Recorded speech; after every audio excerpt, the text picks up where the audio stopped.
Quddiem il-bini tal-Malta Enterprise il-Viċi Kap tal-Partit Nazzjonalista Beppe Fenekadami tkellem dwar il-meritokrazija. Iżda meta mistoqsi dwar direct orders li l-istess Malta Enterprise stat lill kumpanija tal-Viċi Kap ieħor tal-Partit, Mario De Marco, huwa ddefendihom.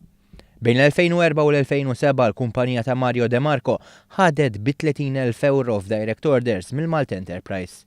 20,000 oħra f'konsulenzi nataw bejn l-2008 u l-2010. Iżda fil-waqt li attakka l diversi persuni li qed jagħtu kontribut fit-tmexxija tal-pajjiż dwar id-direct orders lil De Marco, Fenekadami għalhekk. Fuq direct orders mal-Ministru De Marco spjega diġà kemm il-darba illi dak ix-xogħol li kellu tal-Malta Enterprise kien fl-uffiċċju legali tiegħu u mhux lilu personalment. Mario De Marco żamm rabta qawwija ħafna mal-uffiċċju legali Guido De Marco and Associates. Dan anke meta kien membru tal-Kabinet.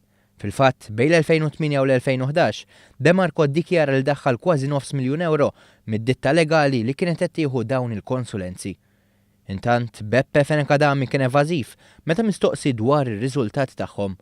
Fost oħrajn ma weġibx mistoqsija dwar l-andament pożittiv li qabdet il-Malta Enterprise.